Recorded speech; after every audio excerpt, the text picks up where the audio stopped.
Halo, Assalamualaikum warahmatullahi wabarakatuh. Berjumpa lagi di channel YouTube Guru Online. Baik, dalam video ini kita akan belajar bersama kembali ya untuk menjawab soal-soal MOOC P3K. Jadi sebetulnya ada banyak cara untuk menghadapi evaluasi akademik MOOC P3K. Bisa belajar bareng teman yang sudah melaksanakan MOOC P3K, bisa kita lihat dari internet ya, bisa dari YouTube, bisa dari Google dan lain sebagainya. Tetapi pilihan Anda saat ini menurut saya sudah paling tepat karena kita akan belajar menjawab soal MOOC P3K dengan pembahasan jawabannya. Ya, jadi di sini nanti kita akan belajar menjawab soal MOOC P3K dan akan diulas jawabannya yang benar. Dan kita masuk ke soal yang pertama. Undang-Undang Nomor 25 Tahun 2009 tentang Layanan Publik menyebutkan 12 asas pelayanan publik, kecuali A. Kompetitif, B. Kesamaan hak, C. Keseimbangan hak dan kewajiban, D. Kepastian hukum. Silakan dijawab, mana di bawah ini yang bukan termasuk ke dalam 12 asas pelayanan publik, karena kecuali ya. Baik, sudah? Sudah, jawabannya adalah A ya, kompetitif. Nah, kita lihat, kita ulas pembahasannya bahwa pelayanan publik diselenggarakan berdasarkan asas apa saja? Ada 12. Yang pertama itu kepentingan umum, kedua kepastian hukum, ketiga kesamaan hak, keempat keseimbangan hak dan kewajiban, kelima keprofesionalan, keenam partisipatif, 7. Persamaan perlakuan atau tidak diskriminatif, ke-8 keterbukaan, ke-9 akuntabilitas, ke-10 fasilitas dan perlakuan khusus bagi kelompok rentan, ke-11 ketepatan waktu, dan yang ke-12 kecepatan, kemudahan, dan keterjangkauan. Oke ya, itu tadi adalah pembahasan tentang 12 asas pelayanan publik. Kita lanjut ke soal nomor 2. Sebagai ASN, biasakan belajar hal-hal yang benar-benar baru dan lakukan secara terus-menerus dalam proses belajar disebut sebagai A. Learn, B. Unlearn, C. Relearn, D. Self-study. Silakan dipilih jawabannya. Oke ya, benar jawabannya adalah A. Learn ya. Jadi penjelasannya adalah jika learn adalah belajar hal yang benar-benar baru, belajar mulai saat kita dilahirkan hingga berakhir saat kematian tiba. Sedangkan unlearn menggambarkan bahwa apa yang sudah diketahui ternyata kurang tepat atau tidak relevan lagi. Dan sedangkan relearn yaitu dalam proses belajar benar-benar menerima fakta baru. Jika self-study itu adalah belajar mandiri ya. Jadi itu adalah perbedaannya. Oke, kita lanjut ya ke soal berikutnya. Secara etimologis, istilah loyal diadaptasi dari bahasa Perancis, yaitu loyal yang artinya A. Mutu dan sikap patuh, B. Mutu dan sikap taat, C. Mutu dan sikap setia, atau D. Mutu dan sikap hormat. Silakan dipilih jawabannya. Iya benar, jawabannya adalah C ya, mutu dan sikap setia. Jadi secara etimologis istilah loyal itu diadaptasi dari bahasa Prancis ya. Artinya mutu dan sikap setia, loyal ya. Oke, kita lanjut ke soal nomor 4. Loyalitas merupakan kualitas kesetiaan atau kepatuhan seseorang kepada orang lain, misalnya organisasi, yang ditunjukkan melalui A. Ide dan pemikiran, B. Sikap dan tindakan, C. Ketaatan dan pemikiran, atau D. Integritas dan idealisme.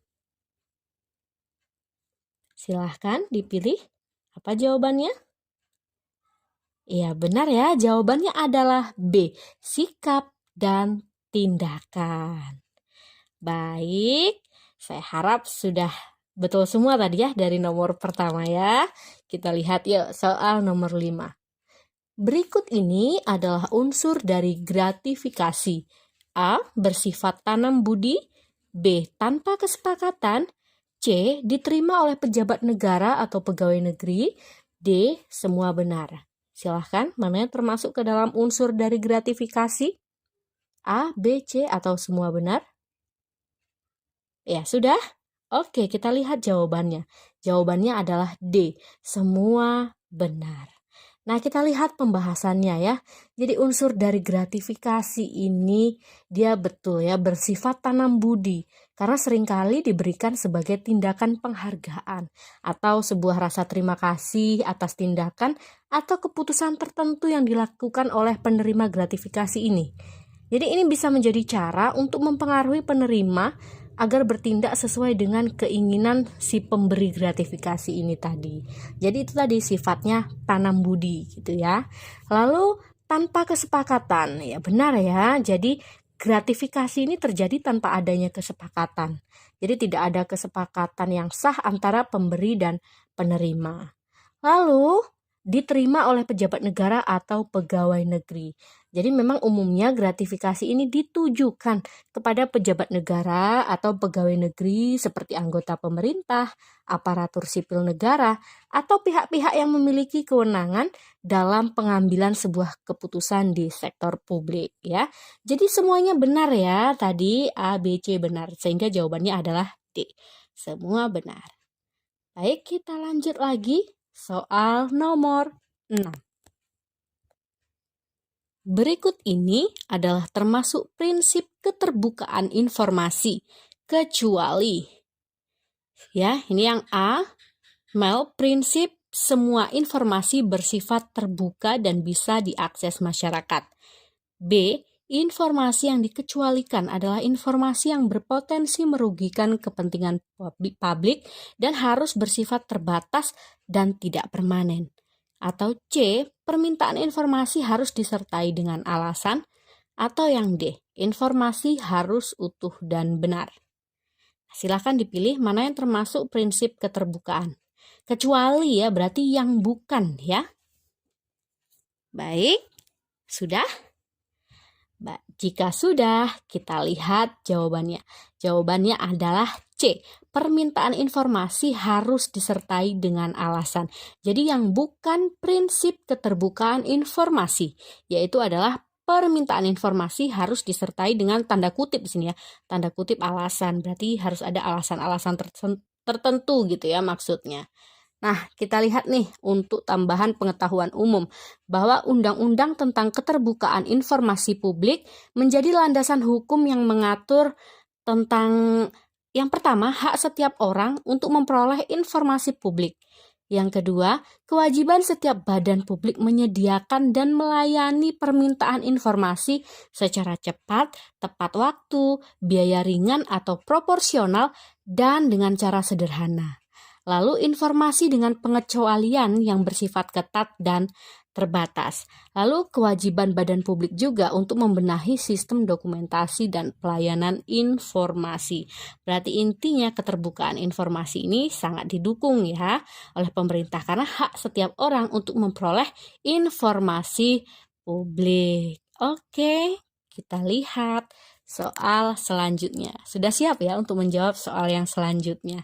Nah, ngomong-ngomong sudah betul berapa nih dari soal nomor 1 sampai 6 tadi? Jangan lupa nanti jika sudah di akhir video untuk menuliskan berapa sih jumlah benar dan salah. Ya, sebagai refleksi dan bisa dilihat teman-teman. Oh, berarti sudah banyak nih yang jawabannya benar. Jadi aku harus lebih giat lagi dan lain sebagainya ya. Kita lihat soal nomor 7. Yang manakah di antara panduan perilaku berikut yang merupakan kode etik dari nilai berorientasi pelayanan? A. Menjaga nama baik sesama ASN, pimpinan, instansi, dan negara. B. Terus berinovasi dan mengembangkan kreativitas. C. Cepat menyesuaikan diri menghadapi perubahan. Atau D. Melakukan perbaikan tiada henti. Silakan dipilih.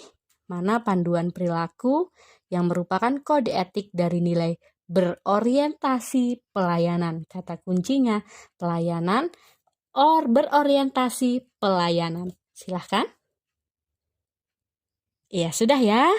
Oke, kita lihat jawabannya. Jawabannya adalah D, melakukan perbaikan tiada henti. Jadi nilai berorientasi pelayanan itu meliputi apa saja? Maka meliputi memahami dan memenuhi kebutuhan masyarakat. Meliputi ramah, cekatan, solutif, dan dapat diandalkan, serta melakukan perbaikan tiada henti. Ya. Oke, kita lihat lagi soal selanjutnya. Soal nomor 8. Dalam memahami dan memenuhi kebutuhan masyarakat, kedudukan masyarakat dalam konteks tersebut adalah, dalam konteks tersebut ini artinya dalam konteks memenuhi kebutuhan masyarakat ini tadi ya. A. Masyarakat sebagai wajib pajak. B. Masyarakat sebagai pengawas kinerja pemerintah. C. Masyarakat sebagai elemen adanya negara. Atau D. Masyarakat sebagai penerima layanan. Baik, sudah? Sudah ya? Kita lihat jawabannya. Jawabannya adalah D, masyarakat sebagai penerima layanan. Jadi, di dalam memahami dan memenuhi kebutuhan masyarakat, masyarakat ini kedudukannya atau konteksnya di situ adalah sebagai penerima layanan. Baik ya. Nah, semoga dapat dimengerti dan semoga juga bermanfaat untuk referensi belajar dalam menghadapi soal evaluasi akademik MOOC P3K. Semoga sukses dan saya doakan lancar dalam menjawab dan juga mendapatkan nilai yang sangat memuaskan. Terima kasih. Wassalamualaikum warahmatullahi wabarakatuh.